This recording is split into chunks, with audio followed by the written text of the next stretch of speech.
Welcome to the channel BGMS exam. आज हम पढ़ेंगे MMR 1961 का chapter 12 precaution against danger from fire, dust, gas and water. Chapter 12 बोलता है कि जो प्रिकॉशन लेना है अपने को डेंजर किससे, फायर से, कोई आग से, कोई डस्ट मतलब डस्ट से भी डिसीज होती है, धूल से, गैस से मतलब कोई गैस से मतलब कोई गैस अगर एक्सप्लोजन वाली गैस हो तो उससे एक्सप्लोजन होता है, और वाटर से मतलब इनंडेशन से। तो आज हम पढ़ेंगे पहला पार्ट में precaution against danger from fire. मतलब फायर, ये चैप्टर बहुत बड़ा है तो इसको थोड़ा डिवाइड करना पड़ेगा। मतलब फायर को अलग डिवाइड करना पड़ेगा, डस्ट को अलग डिवाइड करना पड़ेगा, गैस और वाटर को अलग डिवाइड करना पड़ेगा। तो सबसे पहले अपन पढ़ते हैं precaution against danger from fire. मतलब फायर के लिए क्या क्या प्रिकॉशन लेना जरूरी है। Regulation number 119, precaution against fire. मतलब आग लगने से में अपने क्या प्रिकॉशन लेना है। No oil, grease, canvas or other inflammable material to be stored in any mine except in fireproof receptacle box। कोई भी ये ऑयल, ग्रीस या फिर कैनवस या फिर कोई अदर इनफ्लेमेबल मटेरियल, कैनवस मतलब जिससे मोमबत्ती बनती है वो, तो ये सब जलने वाली चीज है। तो ऑयल, ग्रीस और कैनवस या फिर कोई दूसरे इनफ्लेमेबल मटेरियल को अपने को माइन में स्टोर नहीं करना है except with fire proof receptacle box. मतलब फायर प्रूफ रेसिप्टेबल बॉक्स में ही अपने स्टोर करना है। मतलब यहाँ पे जो जो बॉक्स में अगर रखे तो आग अगर उसमें लगी भी तो प्रॉब्लम ना आ जाए, या फिर वो बॉक्स में कोई आग ना आए। All surface structure supports within 10 metres from all mines entrance shall be of incombustible material. यहाँ पे 10, ये रेगुलेशन में 10 और 15 मीटर में बहुत बहुत कंफ्यूजन है। तो आप बस सरफेस स्ट्रक्चर को याद करो, सरफेस स्ट्रक्चर बस 10 मीटर है, बाकी सब 15 मीटर है। तो जो सरफेस स्ट्रक्चर होंगे और सपोर्ट्स होंगे जो भी 10 मीटर के माइंस मतलब एंट्रेंस के, वो इनकम्बस्टिबल मटेरियल्स के बनना चाहिए। इनकम्बस्टिबल मटेरियल मतलब ऐसे कि जिसमें अगर आग लगे तो जले ही ना। मतलब जैसे ईट वीट या फिर कोई भी चीज, ऐसी चीज जिसमें आग लगे तो जले ना, तो उसको बोलते हैं इनकम्बस्टिबल मटेरियल। तो जो सारे सरफेस स्ट्रक्चर जो माइन एंट्रेंस में है, माइन एंट्रेंस में मतलब जैसे शाफ्ट, बॉटम शाफ्ट या फिर इनका भी माइन एंट्रेंस है, वहां से 10 मीटर के अंदर सारे सरफेस स्ट्रक्चर इनकम्बस्टिबल मटेरियल के बने होना चाहिए।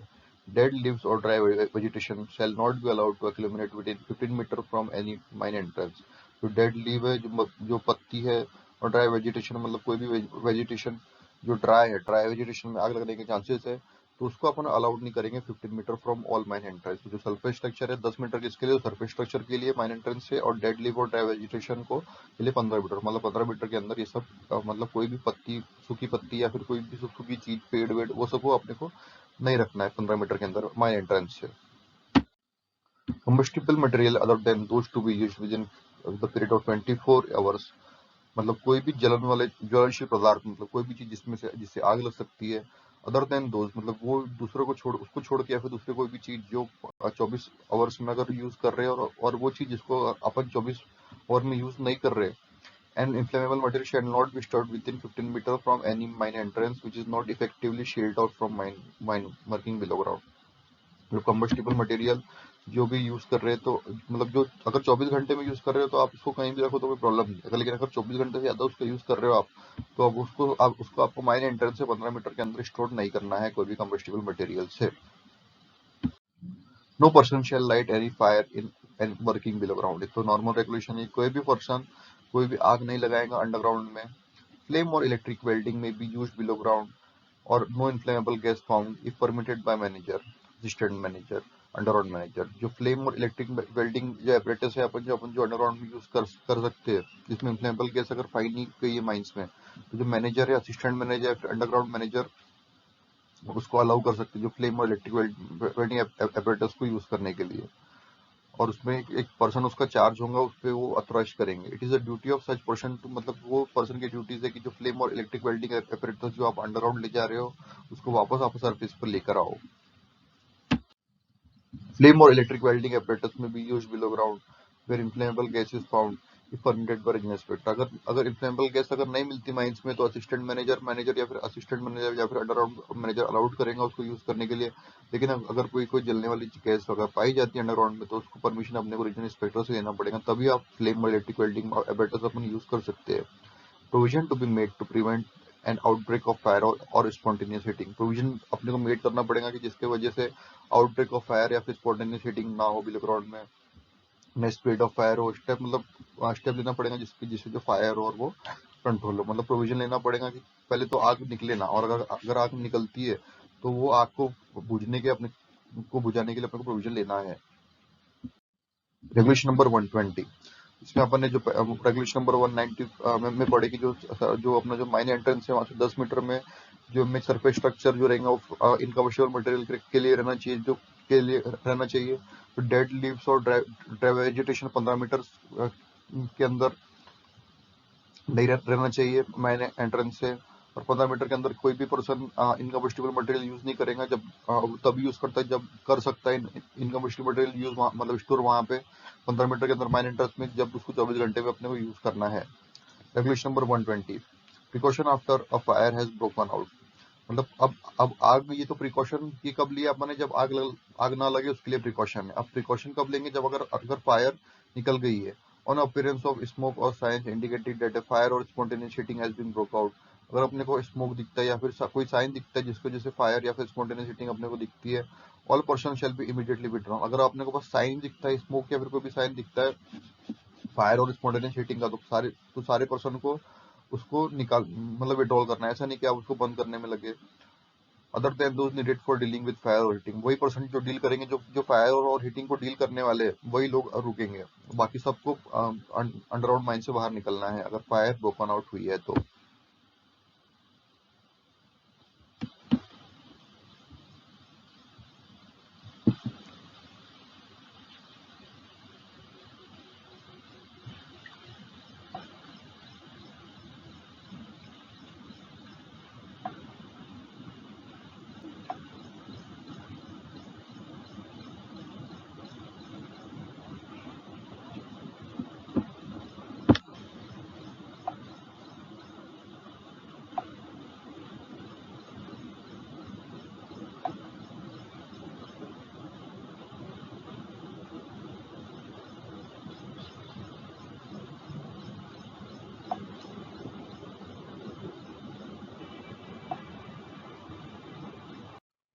आफ्टर द फायर और हीटिंग हैज बीन एक्सटिंग्विश्ड और सील्ड ऑफ, जब फायर फायर या फिर कोई भी जो हीट हो रही है उसको अपन ने बुझा दी या फिर सील्ड ऑफ कर दी है, an examination to be made by the manager, assistant manager, underground manager, तो एग्जामिनेशन मेड किसके द्वारा किया जाएगा, तो एक मैनेजर के, असिस्टेंट मैनेजर के और अंडरग्राउंड मैनेजर के।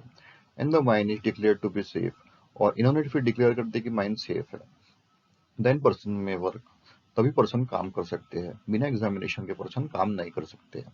सच examination shall be done with the cage containing suitable birds, लाल मुनिया और other means of detecting the carbon monoxide approved by chief inspector. तो ये जो एग्जामिनेशन होगा वो केज के द्वारा होगा, एक पिंजरा होगा जिसमें सुटेबल बर्ड होंगी, उसका होगा लाल मुनिया, और दूसरे मीन्स जिसकी वजह से अपने को कार्बन मोनोऑक्साइड डिटेक्ट हो, अप्रूव्ड बाय चीफ इंस्पेक्टर। आजकल तो ये यूज नहीं होता है, आजकल तो इंस्ट्रूमेंट बन गए जिसकी वजह से अपने को कार्बन मोनोऑक्साइड डिटेक्ट हो सकती है।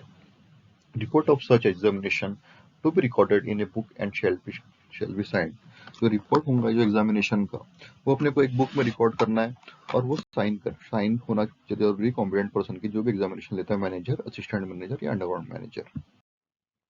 During the time of dealing with और सीलिंग ऑफ ए फायर, वो टाइम जब अपन डील कर रहे हैं या फिर फायर को सील कर रहे हैं, a competent person shall be present on stop, वहां पे कॉम्पिटेंट पर्सन स्टॉप मतलब स्पॉट में प्रेजेंट होना चाहिए। टू स्मोक हेलमेट्स, दो स्मोक हेलमेट होना चाहिए, और other apparatus for use in emergency, कोई दो स्मोक हेलमेट या फिर कोई दूसरे एपरेटस जो अपन इमरजेंसी में यूज करें वो होना चाहिए। एक केज कंटेनिंग सुटेबल बर्ड्स होना चाहिए, और other means for detecting carbon monoxide approved by chief inspector to be kept at places where person is employed.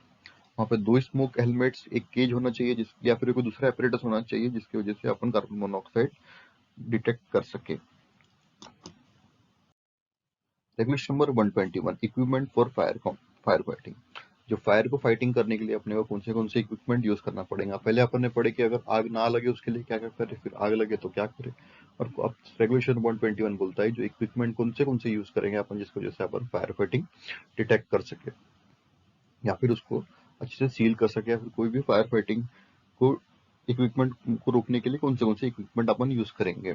सबसे पहले आएगा सैंड इनकम्बस्टिबल डस्ट और portable fire extinguisher to be provided at mine entrance, जो mine entrance होंगे जैसे आप petrol pump में देखते होंगे, तो वहाँ पे एक रेड बकेट में सैंड या फिर कोई भी रखी रहती है। तो वैसा सेम टू सेम अपने को सैंड या फिर इनकम्बस्टिबल डस्ट, जो ऐसी डस्ट जो जले ना, और पोर्टेबल फायर एक्सटिंग्विशर, जो पोर्टेबल फायर एक्सटिंग्विशर जो आपने देखेंगे लाल वाले, जिसकी वजह से अपने को जो आग बुझाते हैं वो माइन एंट्रेंस में प्रोवाइड होना चाहिए, ताकि अपन को तुरंत कोई भी प्रॉब्लम हो तो तुरंत अपन यूज कर सके। At any landing and shaft bottom, कोई भी लैंडिंग जहाँ पे शाफ्ट रुकता हो, या फिर इंक्लाइन की कोई भी लैंडिंग या फिर कोई शाफ्ट का बॉटम। एवरी इंजन रूम, कोई अगर वाइंडिंग इंजन रूम यूज हो रही है, फिर कोई भी इंजन जहाँ पे इंजन यूज होता है, तो वहाँ पे इंजन रूम में। And at places where timber, canvas, grease, oil और other inflammable material is store, या फिर कोई भी प्लेस जहाँ पे इन्फ्लेमेबल मटेरियल स्टोर्ड हो, ताकि गैस लगे तो वो तुरंत अपन ये सब इक्विपमेंट यूज करके उसे बुझा सके। Provision for dealing with fire heating below ground, जब अगर हीटिंग या फिर फायर अंडरग्राउंड में यूज हो रही है तो अपने को कैसे डील करना है। Supply of sand, incombustible material, dust और portable fire extinguisher to be kept at suitable place at entrance to every district. हर डिस्ट्रिक्ट के एंट्रेंस में अपने को सैंड, इनकम्बस्टिबल डस्ट या फिर पोर्टेबल फायर एक्सटिंग्विशर अपने को रखना जरूरी है। अपन को ये तो माइन एंट्रेंस में पड़े, और सारे डिस्ट्रिक्ट में अपने को ये मटेरियल भी रखना जरूरी है उसके एंट्रेंस में। In below ground mines employing 100% or more on any day in the previous year, underground mines में अगर 100 से ज्यादा पर्सन अगर एम्प्लॉय हो रहे कोई भी डे में, तो a pressurise water in pipes in is available, जो एक वाटर मतलब एक पानी का जो पाइप है, समझ लो पाइपलाइन अपने को डालना है वहां से लेकर डिस्ट्रिक्ट तक के, मतलब ऐसे पूरी पाइपलाइन जाएंगी। और पाइपलाइन में क्या होना चाहिए, pressurise water pipe taps use होना चाहिए, मतलब नल नल नल यूज होना चाहिए। नल, फिर नल, फिर नल। अपने को अंडरग्राउंड में पाइपलाइन जाना कंपलसरी है। यहाँ पे 100 से ज्यादा 100 या लोग मतलब से ज्यादा लोग एम्प्लॉय है, तो जो टैप्स रहेंगे वो कहाँ कहाँ पे रहेंगे, तो 120 मीटर पे अपने को टैप्स प्रोवाइड करना है। वाटर पाइपलाइन तो पूरे अंडरग्राउंड में जाएंगी, और 120 मीटर पे अपने को नल नल भी प्रोवाइड करना है, जिसकी वजह से यूज में आए। मतलब पानी अपन को अगर समझ लो आग लगी यहाँ पे, और अपना नल है कम से कम यहाँ से 300 मीटर दूर, तो आपको आप कहाँ कब जाओगे, वहां से कनेक्शन कैसे दोगे, तो उसके लिए बोला है कि 120 मीटर पे आपको नल प्रोवाइड करना जरूरी है। Hose pipe not less than 60 metres in length necessary for fitting to be provided, और अपने को जो होस पाइप हो, जैसे नल में अगर जो अटैच जो पाइप होता है वो होस पाइप होता है, समझ लो यहाँ पे आग लगी, अपने को होस पाइप पूरा अटैच करके वो 60 मीटर कम से कम लॉन्ग होना चाहिए।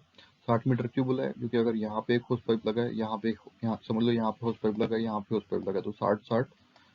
अगर यहाँ पे आग लगी तो ज्यादा होस पाइप अपन 60 मीटर यूज कर पाएंगे, अगर यहाँ पे आग लगी तो ज्यादा होस पाइप अपन यूज कर पाएंगे। तो जो होस पाइप रहता है जिसमें जो नल में अटैच होगा वो कम से कम 60 मीटर की लेंथ में होना चाहिए।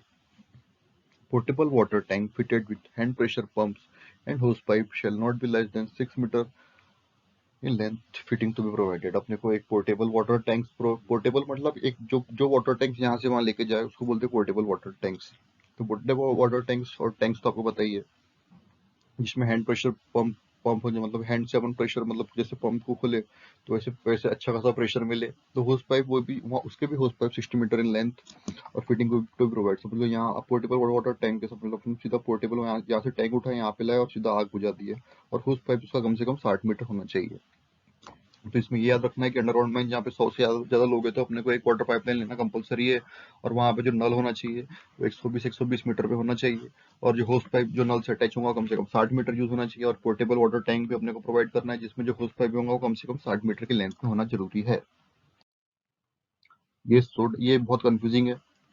इसमें बहुत बार एमसीक्यू पूछता है कि soda type fire extinguisher shall not be used for oil fire, option A बोलता है oil fire, option B electrical fires, option C oil और इलेक्ट्रिकल फायर से, option D none of this. तो उसमें अपने को सोडा टाइप एक्सटिंग्विशर और foam type extinguisher में अपन बहुत कंफ्यूज होते हैं, तो अब ये रेगुलेशन से अपने को क्लैरिफाई होगा। सोडा टाइप एक्सटिंग्विशर और water shell not be used for fighting oil और इलेक्ट्रिकल फायर। जो सोडा टाइप एक्सटिंग्विशर है वो ऑयल और इलेक्ट्रिकल फायर के लिए यूज नहीं होंगे, ऑयल फायर्स में या फिर इलेक्ट्रिकल फायर्स में। Foam type extinguisher shall not be used for electrical fire. Foam type जो एक्सटिंग्विशर होंगे वो इलेक्ट्रिकल फायर, अगर इलेक्ट्रिकल कोई भी इलेक्ट्रिकल फायर होती है तो वहां पे फोम टाइप एक्सटिंग्विशर अपन यूज नहीं करेंगे, और सोडा टाइप भी यूज नहीं करेंगे। लेकिन अगर ऑयल फायर्स होती है तो अपन फोम टाइप एक्सटिंग्विशर यूज कर सकते हैं। Fire extinguisher containing chemicals which give off poisonous or noxious gas other than CO2 shall not be used underground। अगर केमिकल अगर अगर कोई भी फायर एक्सटिंग्विशर है जो लाल वाले जो अपन देखते हैं उसको बोलते हैं फायर एक्सटिंग्विशर, जिसमें केमिकल रहते हैं, और जो केमिकल से फायर मतलब पॉइजनस या फिर नॉक्सियस गैस निकलती है CO2 को छोड़ के, तो वो अपन फायर एक्सटिंग्विशर यूज नहीं करेंगे जिसमें फायर या फिर नॉक्सियस गैस निकलती है। A competent person shall at least once in 3 months examine every fire extinguisher and shall be discharged and refilled so as to ensure in proper working order. Report of such examination shall be kept. एक competent person क्या करेगा, तो हर 3 महीने में आपका जो वो लाल वाला जो फायर एक्सटिंग्विशर है उसको भरना है, आपको हर 3 महीने में उसको भरना है, एग्जामाइन करना है, और उसमें उसमें प्रॉपर वर्किंग ऑर्डर में है क्या वो देखना चाहिए, और उसका जो रिपोर्ट है उसको भी आपको में एक प्रॉपर में लिखना पड़ेगा। Regulation number 122, apparatus for testing of for carbon monoxide. कौन से कार्बन मोनोऑक्साइड जिसको बोलते हैं अपन खूनी गैस, तो उसके लिए कौन से apparatus अपने को यूज करना है। Apparatus for below ground mines where fire or gas exists there shall be kept readily available 2 or more birds or other means of detecting carbon monoxide gas approved by chief inspector. Underground mines में जहाँ पे fire या फिर gas exist करती है वहाँ पे अपने को हर टाइम दो से ज्यादा बर्ड्स यूज करना है, मुनिया चिड़िया बोलते हैं जिसको, या फिर अगर कोई दूसरा मीन्स है जिससे अपन कार्बन मोनोऑक्साइड डिटेक्ट कर सके, तो gas approved by chief inspector. जो एपरेटस अप्रूव्ड किसके द्वारा होगा, तो चीफ इंस्पेक्टर के द्वारा अप्रूव्ड एपरेटस अपने को यूज करना है। Regulation number 123, precaution when a fire exist below ground. क्या क्या प्रिकॉशन लेंगे जब फायर अंडरग्राउंड में एग्जिस्ट हो जाए। For below ground mines where fire or spontaneous heating exist, where isolated by seals or not, no work shall be done in any parts adjacent to fire without permission by chief inspector। और underground mines में जहाँ fire या फिर spontaneous heating exist होती है, तो कोई भी वर्क अपन तब तक कैरिड नहीं करेंगे जब तक चीफ इंस्पेक्टर की परमिशन ना हो जाए। At least one in 30 days arrangement to be made to ascertain the atmospheric condition behind the seals of a old working or fire or spontaneous heating if such pills are not capable of resisting the force of explosion। कम से कम 30 दिन में अपने को एक ऐसा arrangement में करना पड़ेगा जिससे कि पक्का अरेंजमेंट ऐसा होना चाहिए कि जो जिसकी वजह से जो एटमॉस्फेरिक कंडीशन है, मतलब जो हवा कैसी है behind the seals of old working, मतलब जो ओल्ड वर्किंग कोई पुरानी वर्किंग है जिसको अपन ने को सील कर चुके हैं, तो उसके अंदर में मतलब जो कैसी वर्किंग है, कैसी कंडीशन है, वहाँ पे कहीं गैस तो नहीं बन रही, या फिर फायर तो नहीं है, मतलब आग तो नहीं लग रही, या फिर स्पॉन्टेनियस हीटिंग तो नहीं होती है। मतलब अगर ये सील कैपेबल ना हो मतलब फोर्स ऑफ एक्सप्लोजन झेलने के लिए, अगर फोर्स ऑफ एक्सप्लोजन होता है और अगर वो सील्स अगर बियर कर दे तो कोई जरूरत नहीं है यहाँ पे मतलब केयर करने के लिए। लेकिन अगर वो जो फोर्स ऑफ एक्सप्लोजन अगर रजिस्ट नहीं करती है, तो कम से कम अपने को 30 दिन में वो सील्स के पीछे जिसको अपन ने सील कर दिया उसके पीछे अपने को एटमॉस्फेरिक कंडीशन देखना है कि वहाँ पे फायर या फिर स्पॉन्टेनियस हीटिंग प्रेजेंट तो नहीं हो रही है। Every seal erected to isolate to control of fire of heating below ground, हर सील जिसकी वजह से अपने को जो फायर को कंट्रोल या फिर हीटिंग को प्रिवेंट करने के लिए अपन ने यूज करे, शेल बी नंबर्ड, वो नंबर वाइज होना चाहिए 1 2 3 4 हर सील का, ऑफ एडिक्वेट स्ट्रेंथ, उसकी पर्टिकुलर स्ट्रेंथ होना चाहिए, and maintain to prevent any leakage of air और गैस, और उसको मेंटेन करेंगे ताकि कोई लीकेज ऑफ एयर या फिर गैस ना हो। Where water can accumulate behind any seal or stopping, a suitable pipe shall be provided to drain away the water from without any leakage of air or gas। अगर समझ लो अगर कोई water अगर behind of seals हो या फिर stopping में accumulate हो जाता है, तो अपने को ऐसे पाइप का अरेंजमेंट करना चाहिए जिसकी वजह से वो पानी तुरंत निकल जाए, वहाँ लीकेज ऑफ एयर या फिर गैस ना हो वो पाइप से, वहाँ पाइप से सिर्फ पानी ही निकले। At least once in 7 days, a competent person shall inspect all seals erected to isolate or control of a fire or spontaneous heating below ground।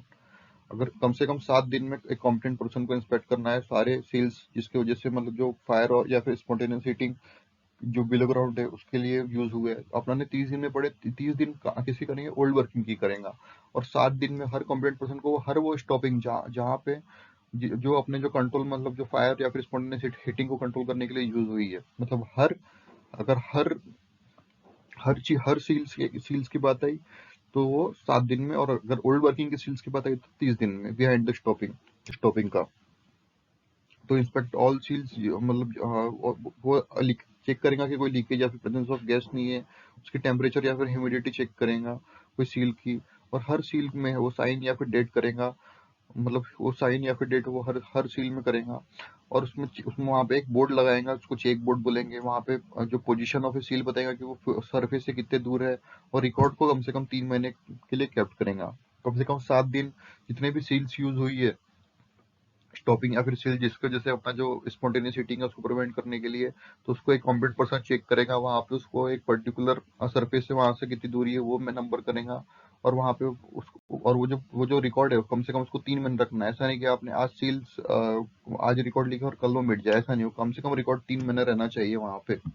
Chapter 12 में अपन पढ़े कि अपने को जो गैस होता है, मतलब अगर फायर होती है तो फायर के लिए अपने को कैसा कैसा क्या क्या क्या प्रिकॉशन लेना है। तो उसके लिए तो रेगुलेशन 1119 में अपन ने देखे प्रिकॉशन अगेंस्ट अगेंस्ट फायर।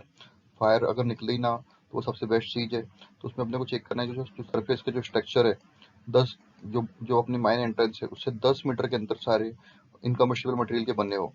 ठीक है, सरफेस स्ट्रक्चर के बारे में पढ़े। फिर जो डेड लीव्स या फिर मतलब जो जो सूखे झाड़ या फिर सूखे पेड़ है वो माइन एंट्रेंस से 15 मीटर के अंदर में ना हो, ताकि आग आग लगे तो ऐसी कोई प्रॉब्लम ना हो। तो मतलब वो इनकम्बस्टिबल मटेरियल के भी हो।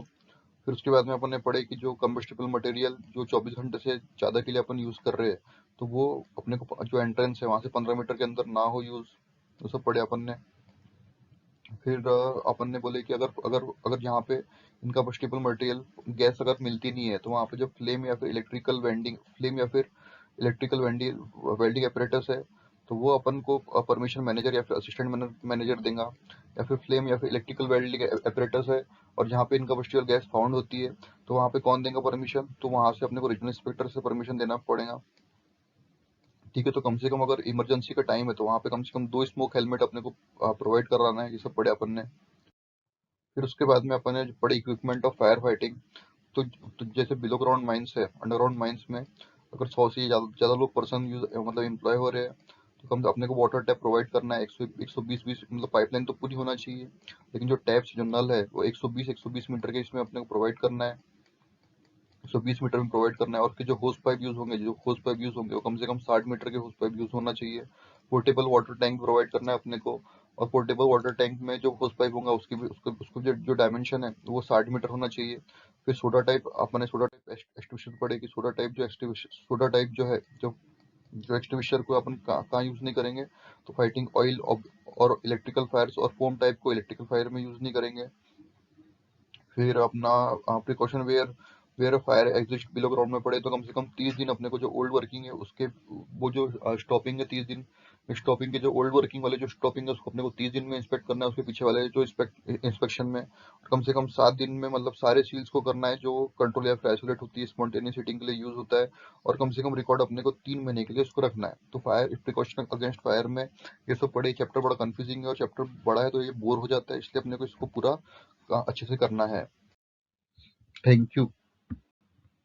चैनल को सब्सक्राइब कर दो ताकि अपन और वीडियोस अपन इसमें अपलोड कर सके, और अपने कोई फ्रेंड्स होंगे तो उनको शेयर करना ताकि उनको जल्द से जल्द अपडेट मिल सके। Thank you.